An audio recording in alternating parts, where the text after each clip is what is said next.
Om Namo Bhagavate Vasudevaya. Om Namo Bhagavate Vasudevaya. Om Namo Bhagavate Vasudevaya. Om Namo Bhagavate Vasudevaya. It's July 4th, 2025. We're studying Bhagavad-gita as it is, chapter 15, text 5. Chapter 15 is entitled The Yoga of the Supreme Person, and we're studying text 5. Okay.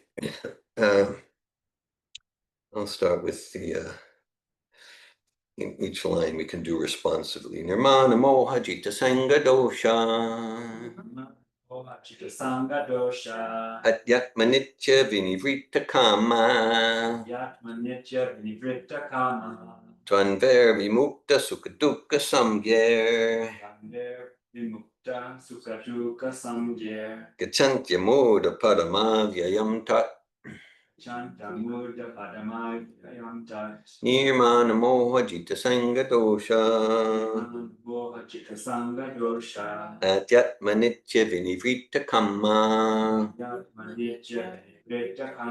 Tvanver vimukta sukha samgyer. Gachantya moda padam avyayam tat. Nirmana moha jita sanga dosha. Atyatma nitya vinivrita kama. Tvanver vimukta sukha samgyer. Gachantya moda padam avyayam tat.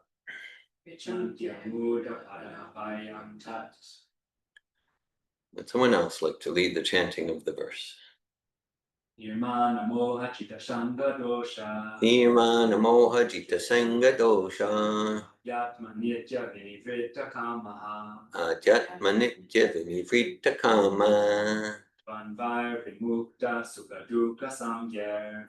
Tvanver vimukta sukha dukkha samgyer. Gachantya muda padamavyayam tat. Gachantya muda padamavyayam tat. Nirmana moha jita sanga dosha. Nirmana moha jita sanga dosha. Adyatma nitya vinivrita kamaha. Adyatma nitya vinivrita kama. Tvanvar vimukta sukha dukkha samgyer. Tvanver vimukta sukha dukkha samgyer. Chanti mudha param avayam tat. Gachantya muda param advayam tat. Someone online like to lead the chanting.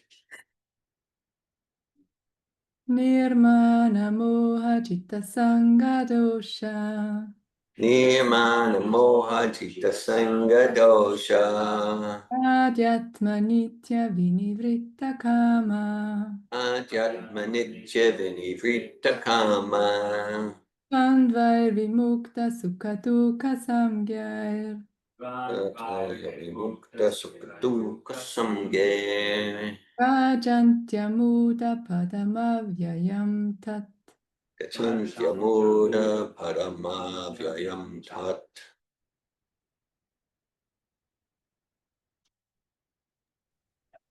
Okay. Nirmana moha jita sanga dosha. Nirmana moha jita sanga dosha. Adyatma nitya vinvidata kama. Adyatma nitya vinivrita kama. Tvanvar vimukta sukha dukkha samgyer. Tvanver vimukta sukha dukkha samgyer. Gachanti amuda padam avyamam tat. Gachantya muda padam avyayam tat.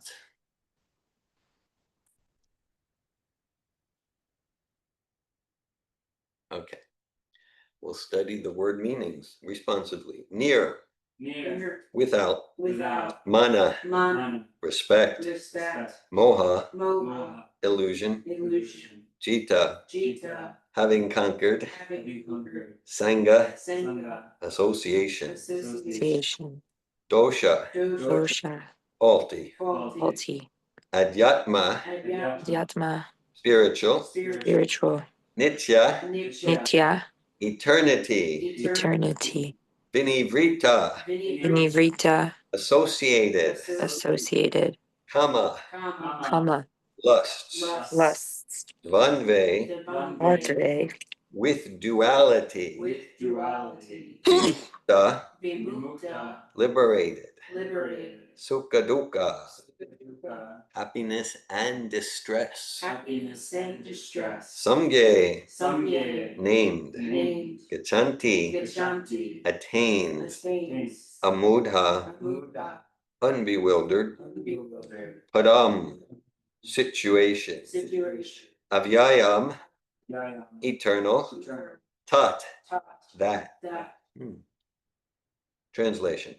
One who is free from illusion, false prestige, and false association, who understands the eternal, who is done with material lust and is freed from the duality of happiness and distress, and who knows how to surrender unto the Supreme Person, attains to that eternal kingdom. Purport by His Divine Grace, A.C. Bhaktivedanta Swami Prabhupada. The surrendering process is described here very nicely. The first qualification is that one should not be deluded by pride. Because the conditioned soul is puffed up, thinking himself the lord of material nature, it is very difficult for him to surrender unto the Supreme Personality of Godhead. One should know by the cultivation of real knowledge that he is not lord of material nature. The Supreme Personality of Godhead is the Lord. When one is free from delusion caused by pride, he can begin the process of surrender. For one who is always expecting some honor in this material world, it is not possible to surrender to the Supreme Person.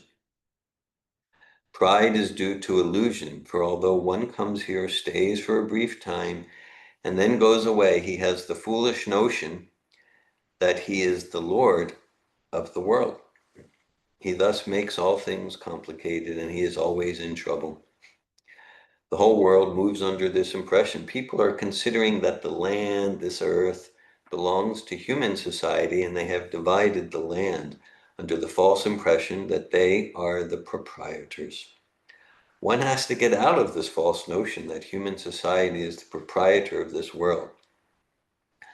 When one is freed from such a false notion, he becomes free from all the false associations caused by familial, social, and national affections. These fake associations bind one to this material world. After this stage, one has to develop spiritual knowledge. One has to cultivate knowledge of what is actually his own and what is actually not his own. And when one has an understanding of things as they are, he becomes free from all dual conceptions such as happiness and distress, pleasure and pain. He becomes full in knowledge. Then it is possible for him to surrender to the Supreme Personality of Godhead. Om Ganatimirandasya Gananjana Shalakaya Chakshurandilitam Yena Tasmai Shri Gurave Namaha Shri Chaitanya Manobishtam Stapitam Yena Bhutale Svayam Rupa Kadamayam Dadati Svapadantikam Vandeham Shri Guru Shri Yukta Padakamalam Shri Gurun Vaishnavamscha Shri Rupam Sagrajatam Saganaraganatanvitam Tam Sajivam Sadvaitam Savadutam Parijana Sahitan Krishna Chaitanya Devam Shri Radha Krishna Padan Sagana Lalita Shri Vishakanvitam Cha Hey Krishna Karuna Sindhu Dinabandhu Jagatpate Gopisha Gopika Kanta Radha Kanta Namostute Tapta Kanchana Gaurange Radhe Vrindavaneshwari Vishabhanu Sute Devi Pranamami Hari Priye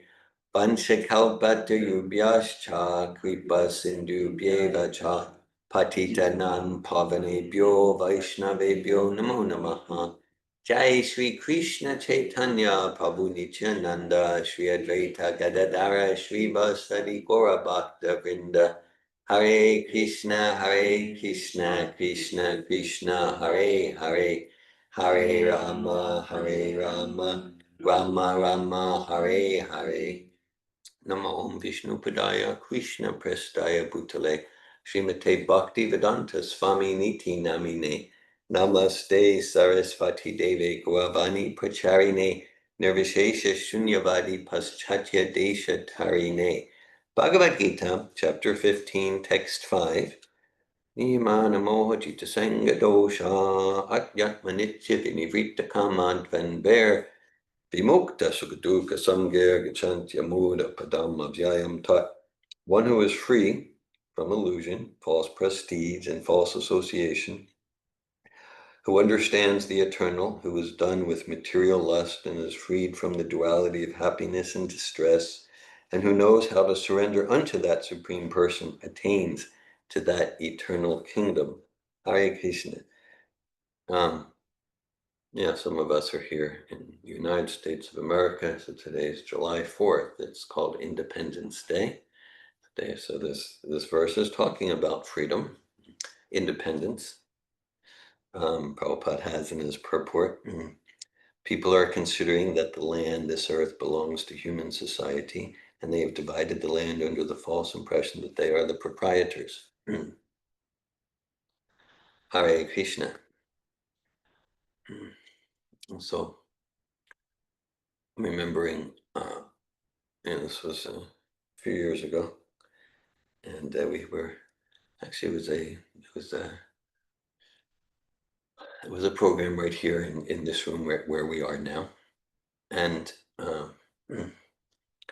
yes, and so there was one lady there. It was shortly after a Safetov advanced seminar, and we were having kind of like a Safetov related Bhakti yoga program here, and this lady, she was personally, I've never been into political advocacy, even though I have degrees in social work and things like that.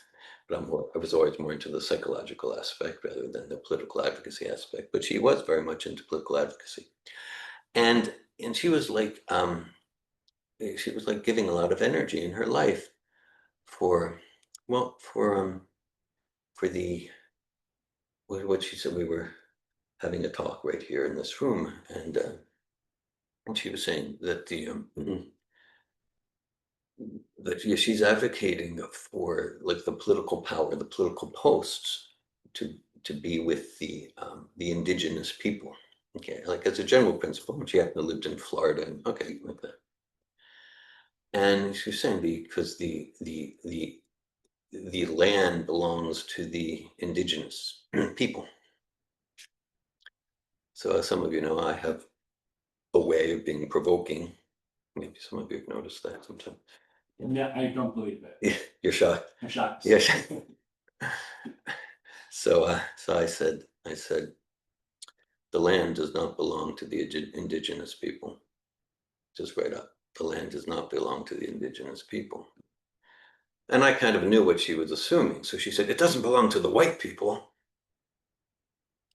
I said, right, it doesn't belong to the white people. I kind of set the whole thing up, and she fell into the trap. I was having so much fun, you know. So yeah, yeah, couldn't resist. Right, it doesn't belong to the white people. She was, you know, because she was ready for that argument, you know. So I said, the land belongs to God.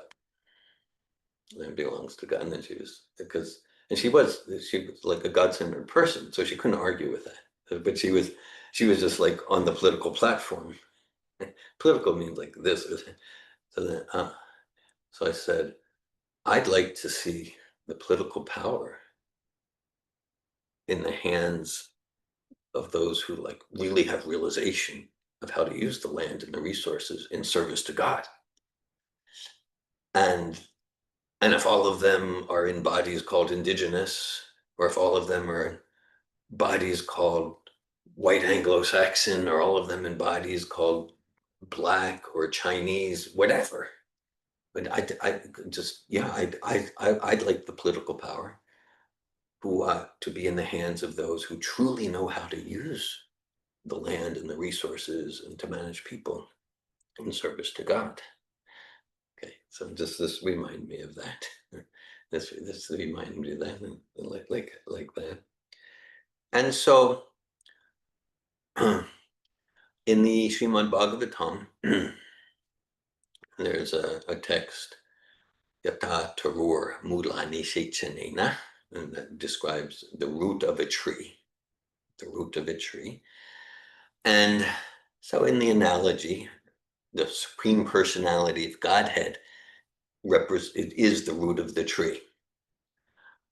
So just like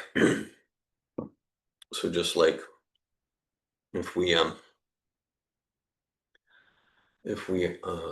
let's say there's a clump of branches, leaves, and twigs, and we want to nourish and nurture, so we can okay, I'm going to take water and pour it on those branches, leaves, and twigs.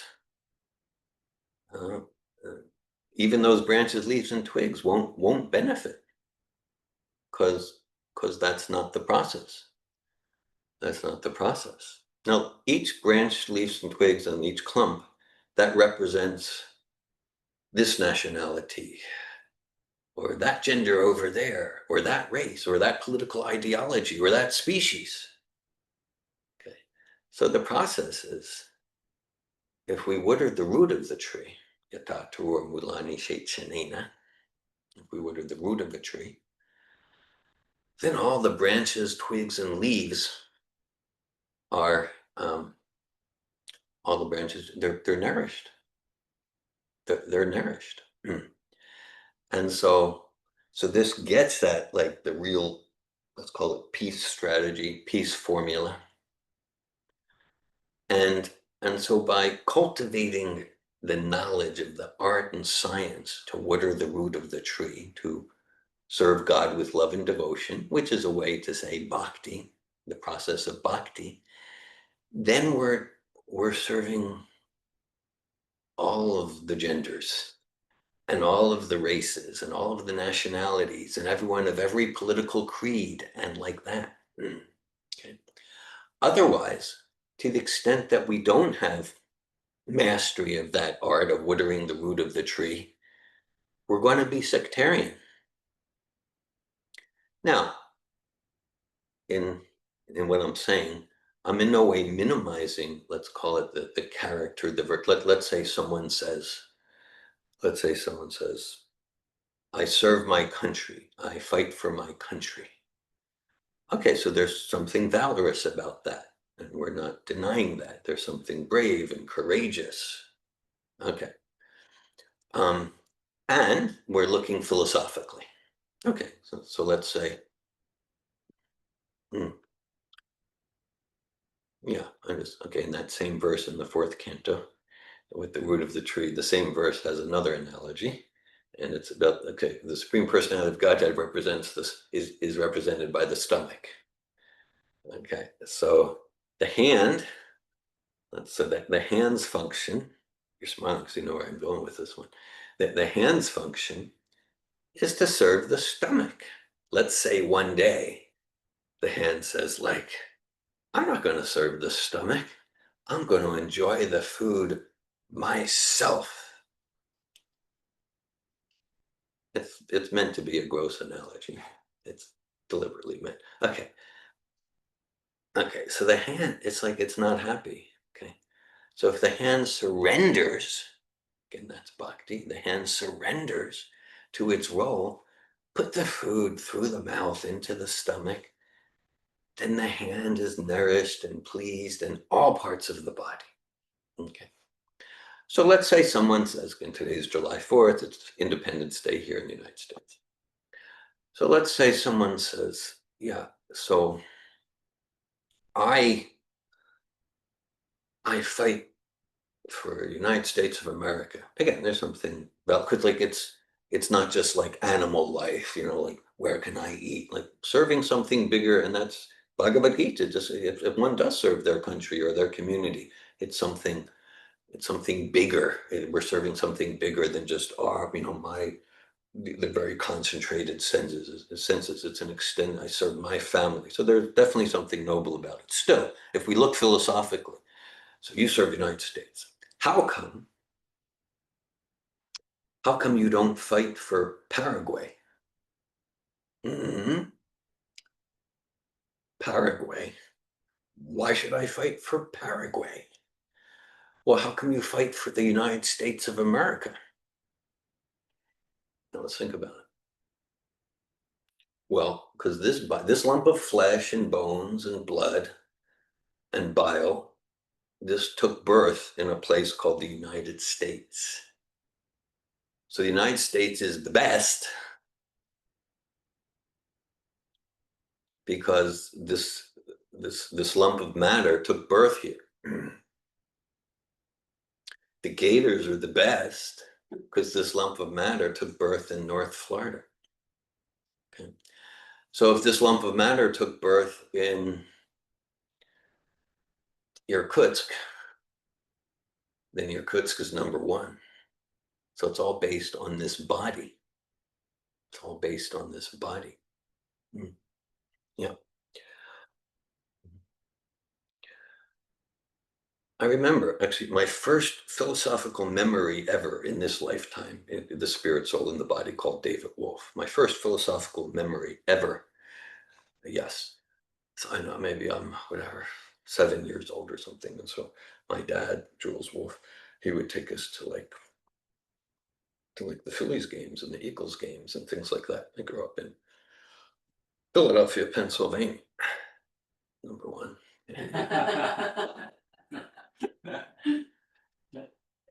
And so, we would go, and then so we obviously root for the Philadelphia teams and the Philadelphia Flyers and the Sixers and like that. Okay, they're the best, obviously. And then one day, I know, it was my first philosophical thought that I remember in this. And remember, because I realized that in theory, our family, we could move to New York City, like at around 7. We could move to New York City. And then I was like, so Dad, like if we were to theoretically move to New York City, then we would root for the Mets. No, that's unthinkable. But then I understood that, like, okay, you root for the city where you live, but then also like the Phillies being the best, it's not absolute. It's all based on where the body lives. Okay, so it's like the beginning of my spiritual life. Okay, yeah. So yes, and so that it relates to, like, we can try to wood or feed this clump of branches here, and so, like, okay, so if I'm fighting the United States of America, or fighting for Paraguay or Irkutsk or whatever, okay, so if I'm putting that, so then am I serving the spirit souls in the bodies of those in China? Okay, or if I'm fighting for the indigenous people. Right. So this is like a philosophical basis for true win-win. We hear that term a lot. Win-win, for true win-win. I remember this was in 2011. I was actually leading a podcast. Well, it wasn't called podcast. It was a radio show. And it was the first of, we did Safrato radio shows for like 3 years. And this was the first one. It happened to be on Martin Luther King's appearance day. He's a great American, black-bodied, and he fought for equal rights and like that. And so it was a special day. And it just happened to be on Martin Luther King's holiday there, and his birthday. And so I related the theme of the radio show there, and I said, like, yeah, I was co-leading the show with Marie Glasheen, who's co-founder of Safrato Institute, and so I said, okay, Marie was in a French body, so I said, okay, Marie, so even though you're French and I'm American, and you're woman and I'm man, and maybe this one's Palestinian, this one's Israeli, and this one's Canadian or Russian, and this one's black and this one's white, we can all live together in harmony. And then I said, that never works. It never works. Hasn't worked yet, it's not going to work. Not going to work. I said, well, let's look at how come it's not going to work. It's not going to work because we're starting with the wrong numbers. So if we have an equation, even, oh, here's the step, we have this 12-step equation, but we're starting with the wrong numbers. We're supposed to start with 33 rather than 22. It's just not going to come out.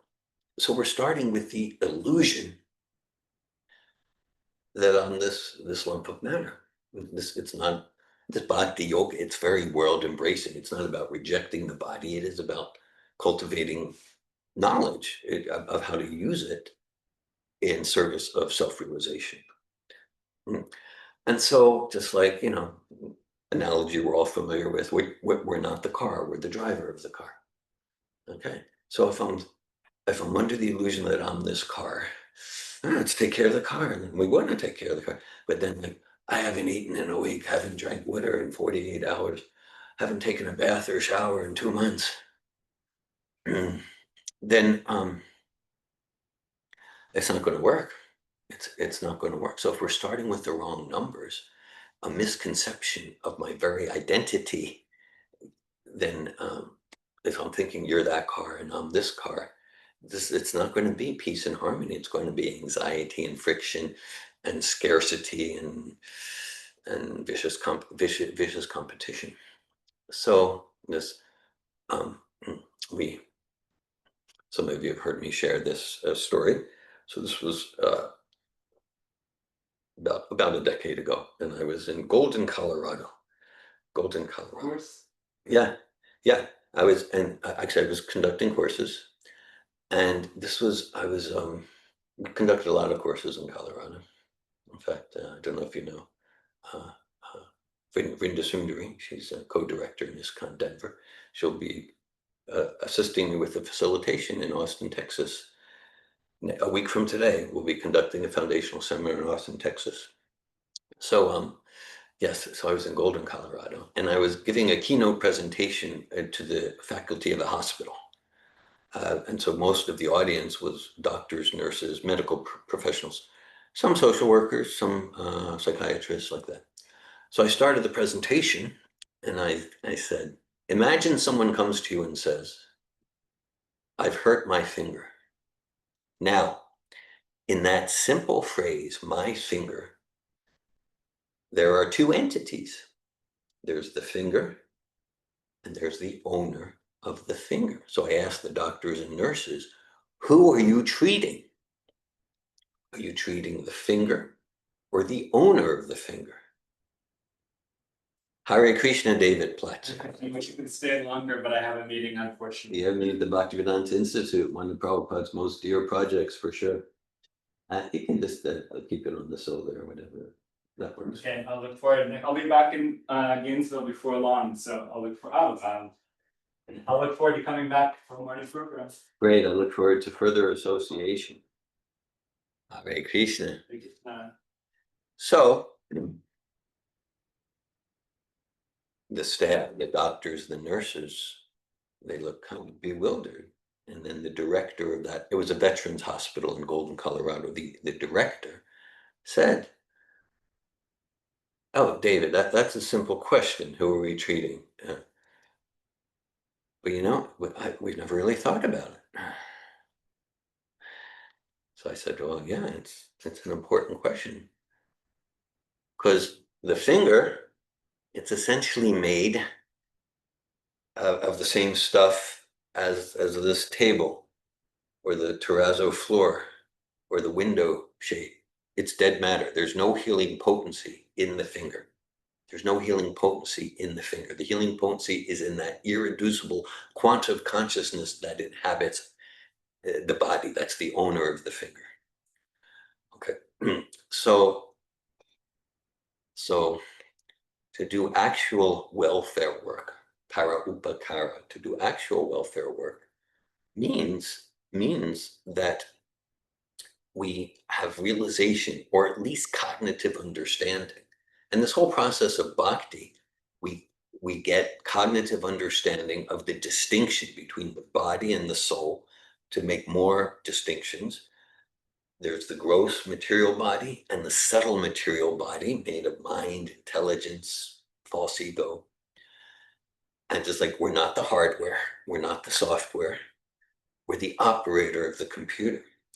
And the nature of the operator of the computer, we come alive in our original happiness and joy and empowerment when we direct our energies to water the root of the tree or to feed the stomach. Some analogies from earlier this class. Analogies from earlier this class. And so to support, we talk in Sappho of a communication-based approach to self-realization. So it means through cultivating expertise and mastery in the nuances of communication. When we say roadblock, what are we talking about? We're talking about a roadblock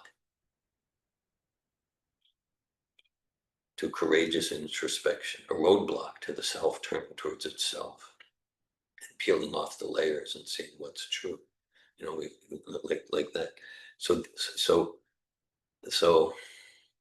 we'll say the most essential service, again, watering the root of the tree, supporting ourselves and each other to realize who we are as that spirit soul, and to awaken to our original dharma, our original nature as servants of the Supreme Personality of Godhead. This whole chapter is entitled The Yoga of the Supreme Person. The verse is till now. Well, the very first verse of this chapter, which we had some discussion on recently, Krishna is giving the banyan tree analogy. So key. And the banyan tree is that, okay, if we're standing on a bank of a lake or a river, and on the other side of the body of water, there is a tree, Ashvatthama tree, a banyan tree. And others have shared in some recent discussions, the banyan tree is known. There's banyan trees with root systems going a mile, and the roots come from the branches, and it's this entangled network. Okay. So if we look on the water, it's inverted. The roots are up and the branches are down. To read that first verse, again, the title of this chapter, The Yoga of the Supreme Person. There is a banyan tree which has its roots upward and its branches down, and whose leaves are the Vedic hymns. One who knows this tree is the knower of the Vedas. So the reflected tree, that represents material consciousness or the material world. Things go from subtle to external. We're in the material world to the extent that we're in material consciousness. And so it's all ephemeral, it's all illusory. And there are many philosophies that can help us understand that. What's distinctive about bhakti, true bhakti in any tradition of true bhakti, is that, and Prabhupada says in the purport to that verse of 15.1, he gives an example from mathematics. So okay, so the illusory tree is illusory, right? We reach for a fruit, we reach for a fig, and there's nothing there. So that's our endeavor for material happiness. But then that's probably, so that's only 180 degrees. The circle has 360 degrees. So it means, there's a real tree. There's a real banyan tree with real fruit and real branches and real twigs. And this verse, Krishna is giving, here's the qualities for us to develop, to shift, transform our consciousness. That's why many of you have heard me say, I've been very blessed, and I'm grateful in this lifetime to get to have developed and facilitate hundreds, thousands of transformational processes. And I love that stuff. And by far the most powerful transformational process I've experienced, well, the two most transformational processes I experienced, we're talking about transforming the consciousness from matter, which is dead, to spirit, which is alive. Two most powerful transformational processes, chanting Hare Krishna, Krishna Krishna, Hare Hare, Hare Rama, Rama Rama, Hare Hare, and closely studying Prabhupada's books with attentiveness. Two most powerful transformational processes that I know, and all of the other facilitation I do is emanating from those two processes. So there's material time and there's spiritual time. There's material dancing and there's spiritual dancing. There's material eating and there's spiritual eating.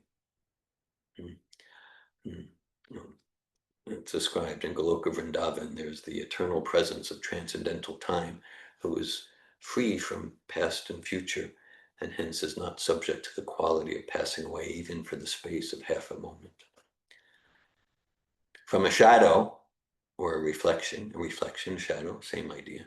From the shadow, material world's the shadow, from the shadow, we don't get any experience of what the real substance is like. Let's say there's a shadow of a person standing. Let's say there's a shadow of a tree, which is the 15th chapter of Bhagavad-gita analogy.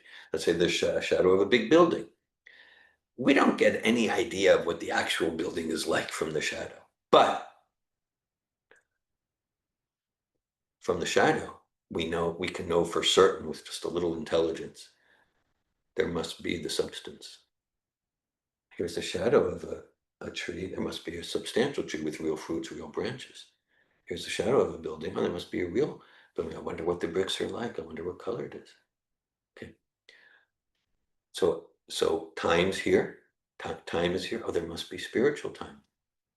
The counter whole of material time is spiritual time. In a sense, spirit, just like time, is what inexorably moves everything in this world.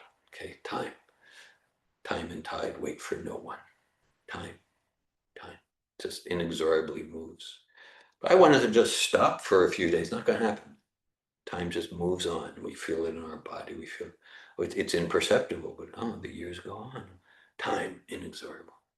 So the essence of time is that which moves everything.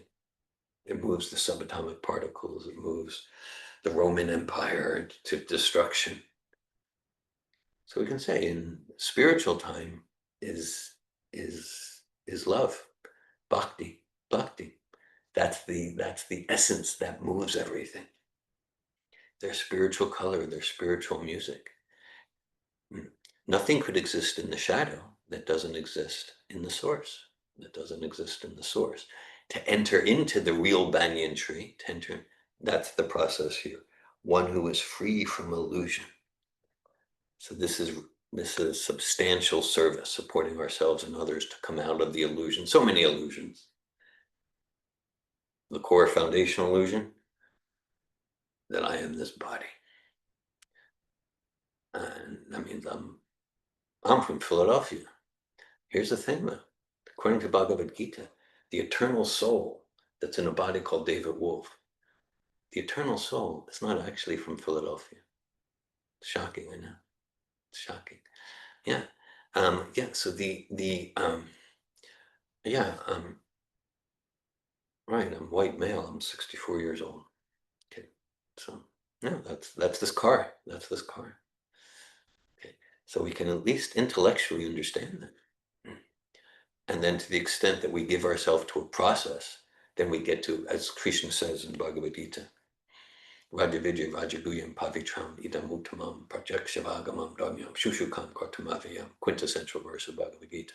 Krishna says, this is the actual perfection of spiritual life, because it's not just about, do you believe this? Do you believe that? Are you a Phillies fan, a Mets fan? Are you a Christian? Are you a Buddhist? Krishna says, you practice this process and you'll have direct experience of who you are, a spirit soul. And you'll have direct experience of what that means. spiritual time, spiritual color. It's a transformational experience. So much, more and more, of what goes in the name of freedom. Again, we're focusing on an independence freedom theme today. We'll probably do similarly tonight. We're having a program tonight, 6 to 8 p.m. Eastern time. And yeah, so more and more, what goes in the name of freedom is actually slavery, right? Just like, because it's, again, we're starting with the wrong numbers. We're starting with the wrong numbers. Bayam Dvitiya Biniveshatasya, to the extent that I'm misidentifying the eternal spirit soul with temporary body, I will be in anxiety. And there's a process called Bhakti Yoga through which we can actually experience ourselves as spirit soul. And that's joy. That's not just a survival strategy. That's the actual positive bliss of the soul. That's absolute, meaning it's not relative on how much money's in the bank account or whether this person's insulting me or praising me. It's the actual positive bliss, and that's where bhakti brings us experientially. And Krishnadas Kaviraj Goswami says in Chaitanya Charitamrita, like, oh, you like philosophy, logic, argument, which I do, then apply your intelligence to this philosophy of Chaitanya Charitamrita, Srimad Bhagavatam, Bhagavad-gita. You'll find the term he uses, you'll find it strikingly wonderful, strikingly wonderful. And then the philosophy completely makes sense intellectually. And not that you need to like trust David Wolf. Apply your intelligence. Try to find flaws. Share your questions. See if you find something, a more complete and perfect philosophical system. And then it gives, and here's a process, including this verse, becoming free from material lust. Here's a process you can practice to realize experientially the truths of the philosophy.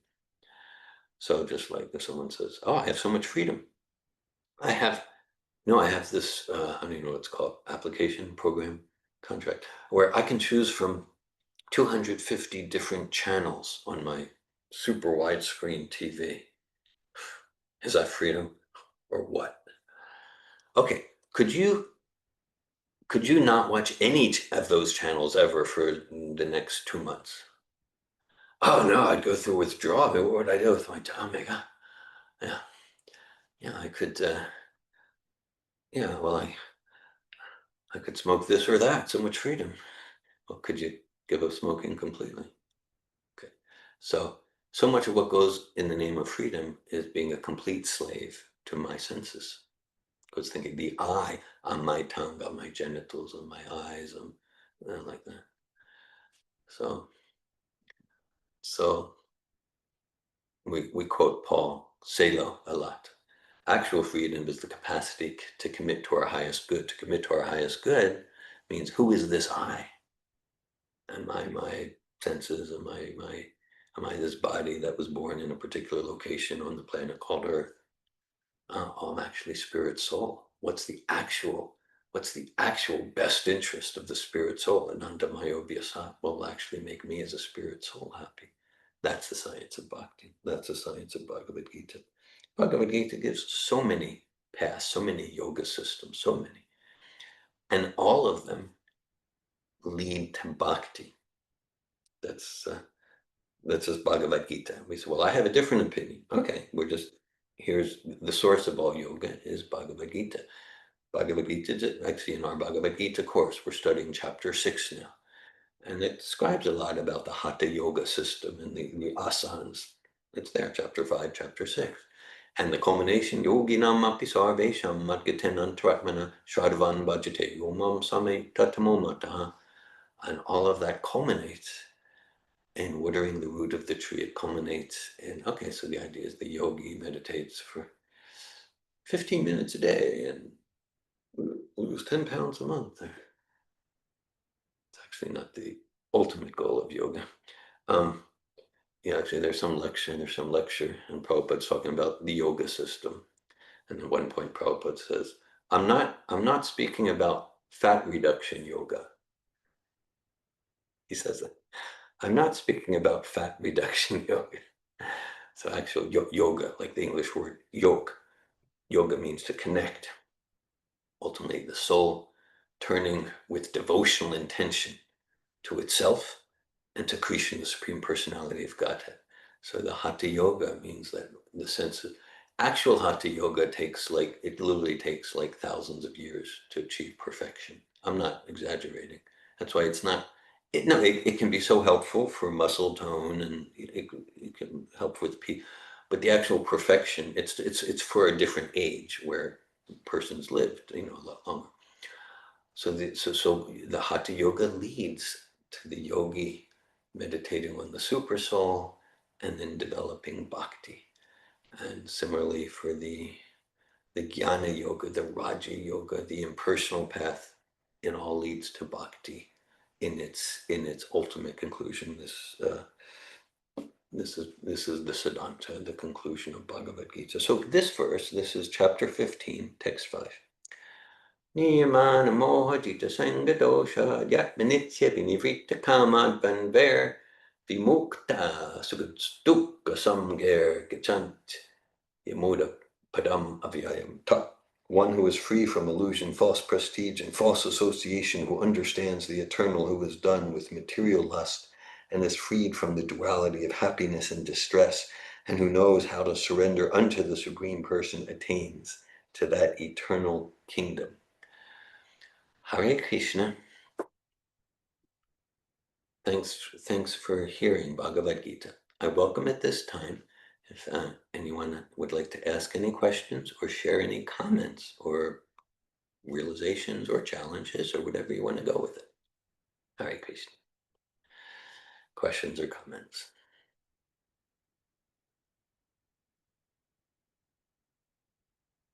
Bhaktin Rosa. Hare Krishna, you said that the material world, time is what moves, and in the spiritual world, bhakti is what moves. And I just want to hear more about that. Mm-hmm. Okay. I just want to hear more. Okay. Yeah. I don't have much more to share. I'll refer you to read Prabhupada's books systematically. But okay, the essence is like everything that exists in the shadow, Janmadhyasya, everything that exists in the effect must exist in the source. Okay, so we want to get like so just like there's dancing here, there's romance here, there's friendship here, there's there's parental love here, there's fighting and chivalry here, and everything that exists here exists in its pure form in the source. So what's the essence of time? Oh, it's like that energy that just moves everything along. And it's just it's most powerful and most valuable. So what moves everything along in the spiritual realm, in Goloka Vrindavan? It's love of Krishna. That's bhakti. That's in the essence. Just like when I say it's the most valuable, just like, let's say if, whatever, it's 8:55 a.m. Eastern time here on July 4th, 2025.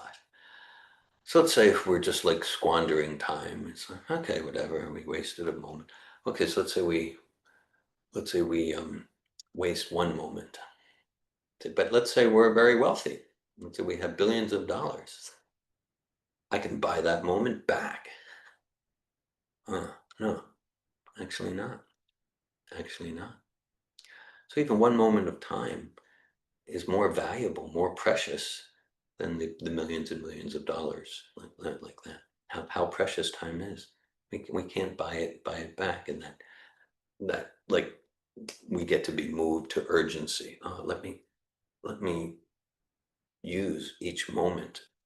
Let me realize the preciousness and the value of each moment to be used in self-realization and God consciousness. Of course, also with we talked about land and the indigenous and like that, whether it's land or money in the bank account. Yeah, it's and time. It's all Krishna's energy, and it's all Krishna's energy. So the principle of bhakti is to cultivate a mentality and knowledge of how to use everything in Krishna's service, including this moment. Josie. Hare Krishna. I am really interested in the contemplation around this thing that you were kind of just alluding or speaking to in the sense of time, which is it's like this precious moment. And what I have experienced in my spiritual journey is that when I've appreciated the material thing of like the miraculousness of my hands' ability to do something, or my material body's ability to perform some feat, that actually helps me access some sort of like the actual fruit of source. And I'm wondering, I mean, I'm sure I know I have so much studying to do, but um I'm wondering how it sometimes feels like these things aren't reconcilable, like as if I'm using the material world and its illusions in a way that's actually somehow not helpful. But for some reason, it has been very helpful for me. And I'm not sure what I'm missing here or if I'm just overthinking it. But yeah, there's a piece there for me that's been very important, which is that I have, for example, used something as tangible as my breathing to, or as material as my breathing to feel into source and to find that surrender. Thank you, Josie. Thanks for sharing. Thanks for Yeah. sharing your experience. And my response is it doesn't sound to me like you're missing something. The experience and process you're sharing, it's so completely aligned with this timeless process of bhakti. This timeless process of bhakti. We're studying Bhagavad-gita. There's so many large sections of Bhagavad-gita, and the follow-up book to Bhagavad-gita is called Srimad Bhagavatam. Entire chapters there about realizing source, God, the absolute in nature. For example, in the 7th chapter of Bhagavad-gita, Krishna says, Rasoham apsukanteya prabhasmi sasi suryayo pranava sarva vedeshu shabdake purusham drishu. So he says, I am the taste of water. I'm the light of the sun and the moon. I'm the sound in ether. I'm ability in humans. And so basically, just like this verse we read today, it's giving aspects of the qualities of the process of bhakti, realizing source. So Bhagavad Gita is giving, when we taste water, that's an opportunity for self-realization and realizing source, God, realizing the divine in nature. When we see the light in the moon, when we see the light of the sun and the moon, it's not just and then to the extent that we're realizing the source, we're realizing source and self in the light of the sun and the moon, in the taste of water. And someone has amazing dancing ability or musical ability. This is all from source. This is all from God. It's all from Krishna. And to the extent that we're realizing that when we taste water, then that water is not material, because then that energy of God is being used in spiritual service. And this is exactly what it means to transform matter into spirit. So just like, okay, here we are.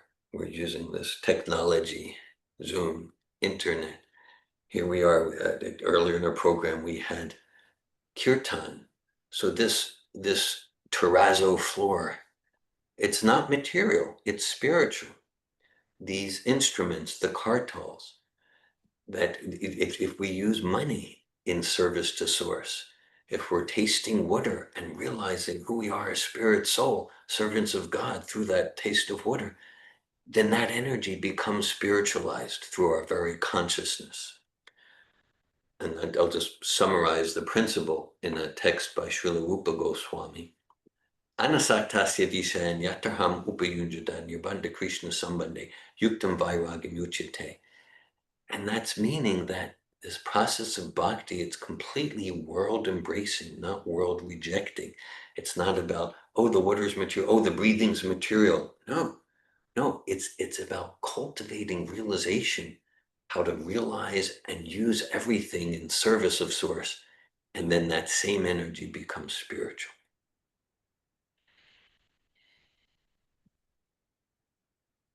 Thank you. That sounds like it basically means that we could take any moment, like that the definition of spirituality could be, or the process or the practice of spirituality could be applied to literally every single moment of our lives.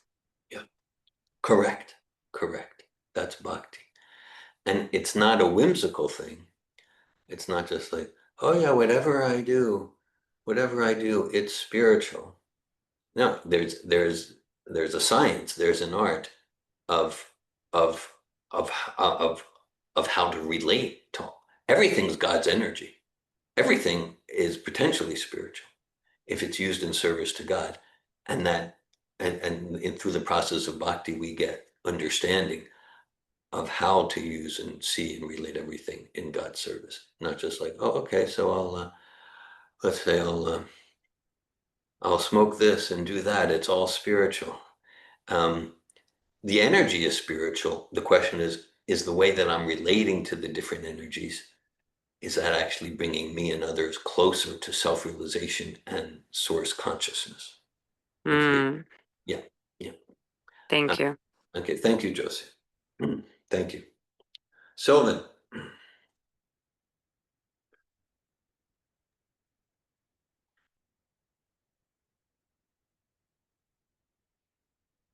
Let's see, I'm not hearing you right now. I'm not hearing you at this time. You might be able to hear me now. Yeah, I'm hearing you now. Good. Right.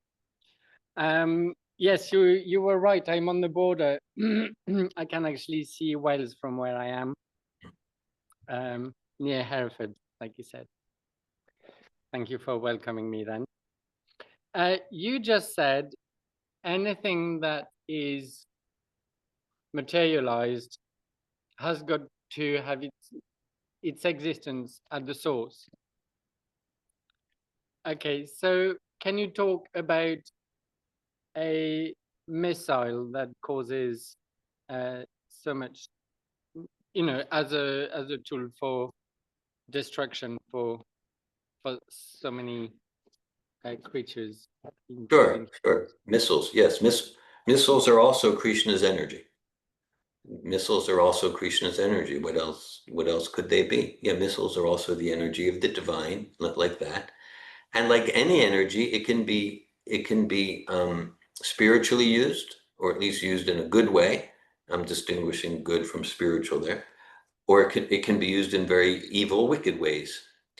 So that's true about missiles too. It's true about thermonuclear devices. It's all Krishna's energy. Actually, Bhagavad-gita kind of predicts nuclear weapons, and it talks about ugra karma, means like weapons that are just meant for senseless violence and destruction out of greed.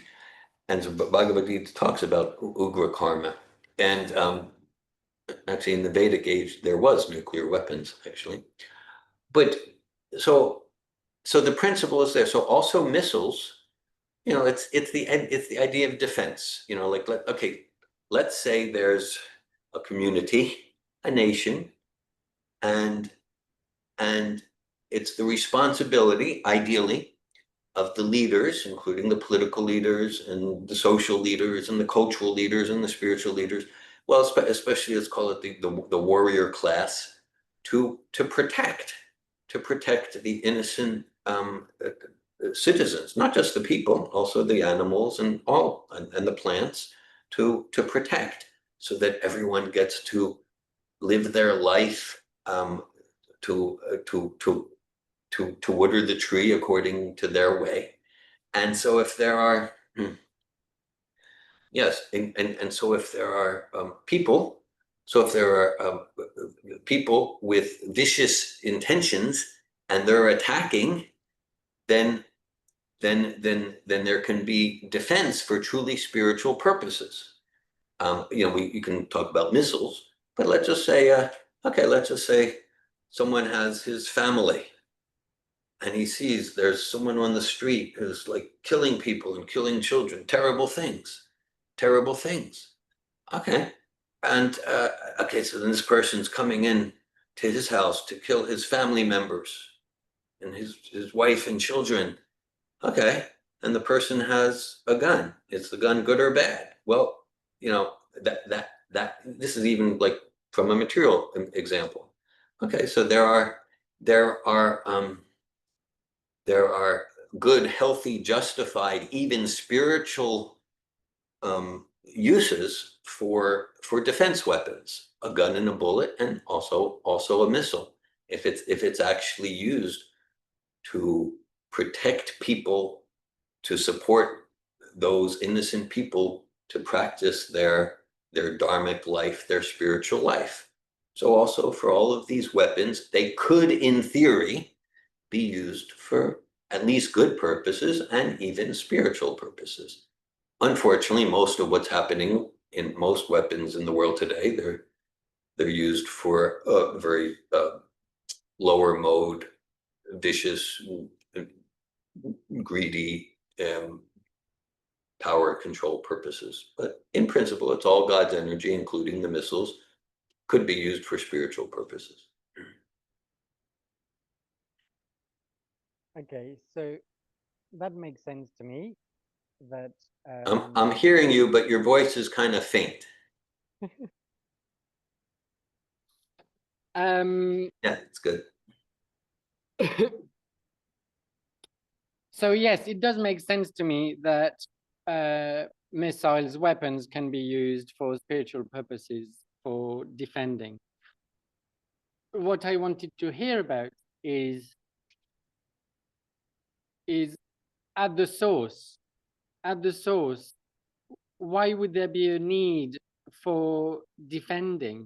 Is there such a thing as attacking and violence at the source? At the source, you mean like in spiritual world, like that sort of thing. Yeah, thanks for that. Well, okay, we can see here in material realm, there is defense, and okay, so my essential response is yes, there is. Everything that exists in the shadow exists in the pure form in its source. Okay, just like we talked about, there's material dancing that just sends us further into illusion of we're the body, and there's spiritual dancing that awakens us to self-realization and love of the Supreme Personality of Godhead. There's material eating, there's spiritual eating. So similarly, yeah, there's spiritual fighting. Yeah, there's spiritual fighting. We gave some examples in this realm. So let's say someone actually has a center or community is completely dedicated to bhakti yoga, or some genuine spiritual path, even if it's an impersonal spiritual path. And then there are these violent, vicious people who are attacking. So to actually defend, that it's defending for a spiritual purpose. Now, if we want to get a little more esoteric, just like, yeah, if we look at the pastimes in the real banyan tree, there's loving pastimes, there's dancing of Krishna and the gopis, and there's also fighting. There's also fighting. So just like, yeah, just like whether we like a good argument, or or children, especially children in male bodies, they might like to wrestle. Or even the ideal of competition. The competition. Yeah, I want to win over my opponent. Like I want my opponent to really be good in tennis or wrestling, because then it brings out the best in me. So that's there. There's actually, okay, I encourage you, Sylvan, at some point to read a book called Krishna Book, and it describes Krishna wrestling with his cowherd boyfriends, and sometimes Krishna gets defeated. So all of that competitive activity and the defense, and they're fighting, and they're fighting just like children will enjoy fighting in this world. And so like, oh yeah, we really tested each other. And so that the source of that is the spiritual world, and in Krishna's pastimes, everyone involved, it deepens their love for God, whether it's fighting pastimes, and Ram writes, are there wars in the spiritual world? Okay, thanks for that, Ramachandra. And yeah, so the idea is like romance exists in this world, so then there's romance in the real banyan tree that doesn't further our material lust related to this verse today, Vinivrita Kama, but there's spiritual romance that deepens our realization of who we are, spirit, soul. There's spiritual fighting, there's spiritual competition. So yes, everything's there in the pure form in the spiritual world. Are there wars in the spiritual world? Well, sure, we can look at Ramayan, because we can look at Ramayan, we can look at Krishna and Balaram get on different teams and they have wars with each other, and it's all founded on spiritual joy and love. So yeah, there's the spiritual form of competition and fighting, and it's all increasing spiritual joy. So it's quite different than the shadow form of war and defense.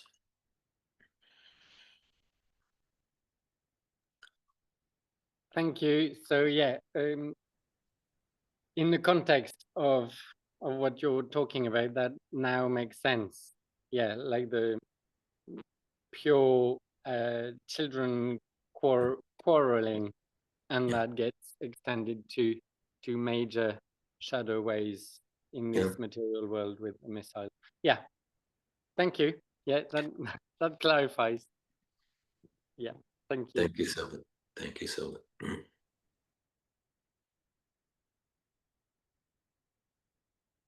Anandini. Hare Krishna. Thank you for your class and also the sharings. And well, this is a special verse to me. Yeah. It's a verse I love the Sanskrit verses, so I endeavor to memorize them, and it's hard for me. It's hard for my brain to memorize. And this verse, I never memorized it, and I know it by heart because I heard it. I was in India in an Ayurveda retreat, and the doctor, the owner of this hospital, he knows Bhagavad-gita by heart, all the verses. He knows all 700 verses. Okay. And he came to visit one night, and he spoke to the guests about Ayurveda, and he knows that he knows about my affection for Bhagavad-gita. So he said, Anandini, shall I recite Bhagavad-gita? And I said, yes, please. And he said, which chapter? I said, chapter 15. And he recited the whole chapter. And he went to this verse and he recited it a few times. And it just stayed with me, just from this one experience. So it's special that you chose this verse today. And there's a few things that speak to me. Well, in the purport, when Srila Prabhupada says, for one who is always expecting some honor in this material world, it is not possible to surrender to the Supreme Person. I was reminded of yesterday's meeting for the facilitator training. Tolstoy's quote on if I expect honor from others and then I become disloyal to my own inner values, ways that are out of integrity just to get the honor of others, I will be in so much trouble and suffering and pain. And so, yeah, Srila Prabhupada is speaking to that. And I can see myself so clearly, like when he says, he makes things complicated and is always in trouble. So I create a lot of my trouble. And then you spoke about the land, owning the land, and the indigenous people. It belongs to them, but no, it doesn't belong to them. It belongs to God. And I have a first-hand experience of seeing the difference between someone treating the land as it's my land, I own it, I am the proprietor, and then someone else taking care of the same land in the mood of this is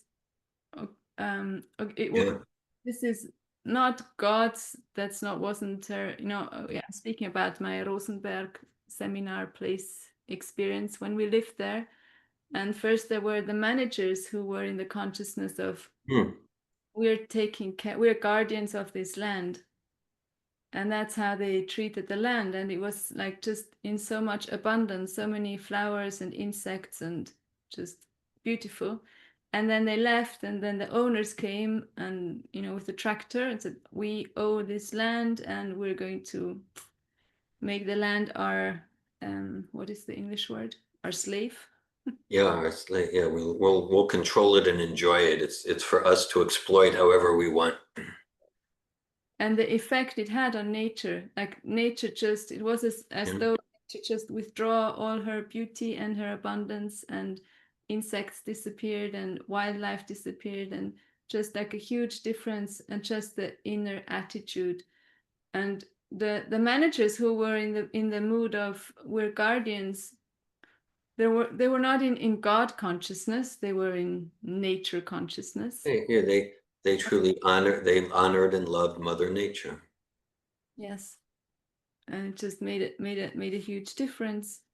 And I learned from the lady. I'm still learning from her about gardening, how to garden, and I can see that there's so much. Here in Switzerland, it's a big thing that flowers are disappearing and insects are disappearing, and they're blaming the climate. It's the climate. It's just. And what I see in our garden, it's in the middle of agriculture where there's, most of the land is dead. There's not many flowers, not many insects. And we endeavor to plant flowers and that insects like, and the insects, they will just come, like rare bees come. And so it's not the climate, it's the attitude of those who take care of the land, which makes a difference whether there is abundance or not. It's at source, it's about our consciousness.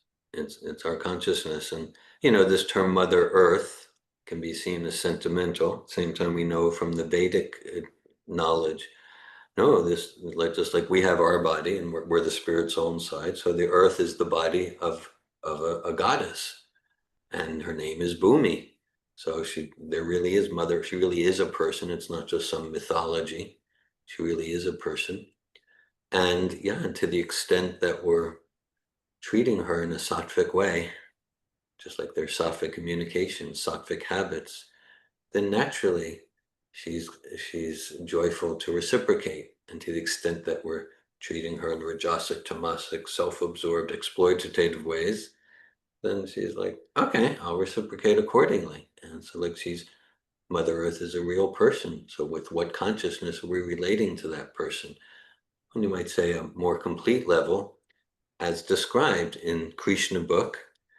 At the beginning of Krishna book, it's the earth at that time, about 5,200 years ago, is going through quite some calamities. And Mother Earth ultimately approaches Krishna. So Mother Earth is this wonderful, beautiful, fully pure bhakti yogini.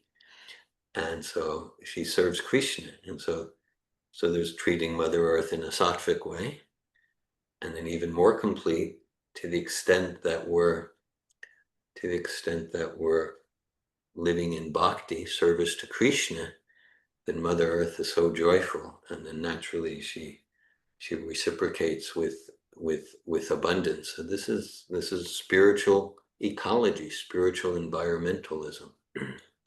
Yeah, and it's so simple. It's so simple, and there's so many difficulties because we humans make things complicated. Yeah, as Prabhupada says here. Yeah. And I have a question too. Like I heard you say that so from the shadow we don't get an idea of the substance of Yeah. the real. And I'm thinking about that because it seems we can get an idea. So if we use the example, spiritual dancing, material dancing, spiritual music, material music.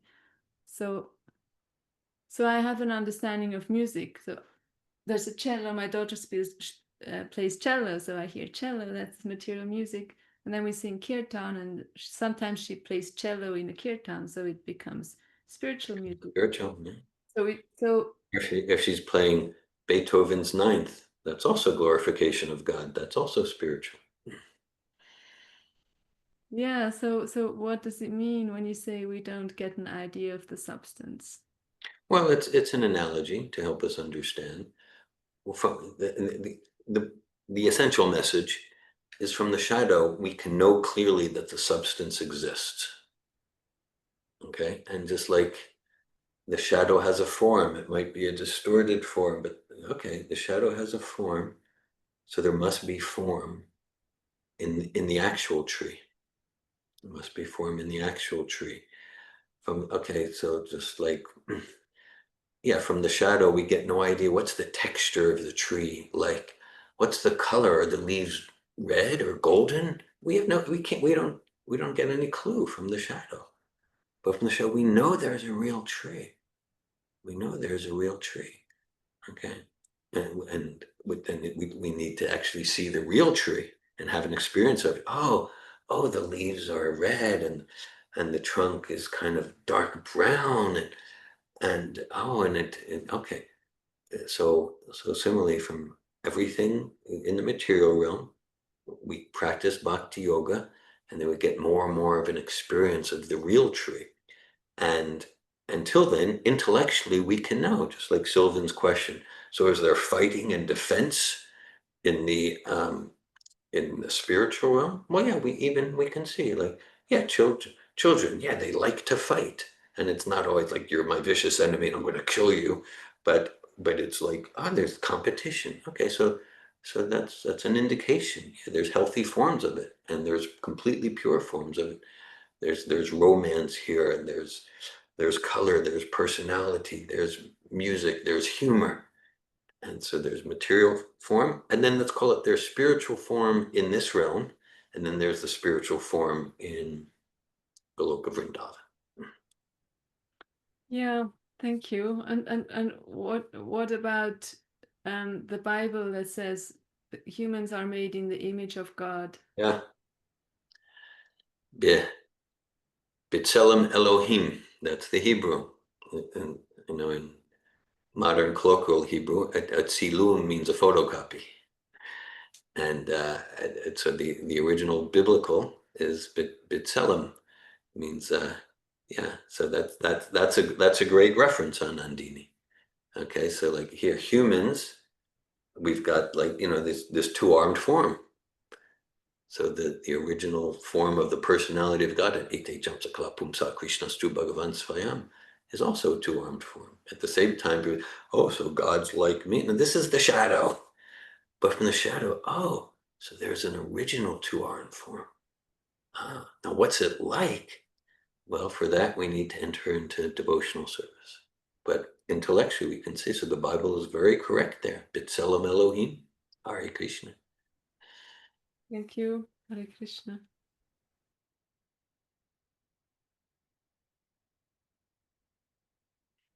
Thank you all for your association and presence. Bhagavad-gita ki jai. Jai. Srila Prabhupada ki jai. Jai. Hare Krishna. Thank you.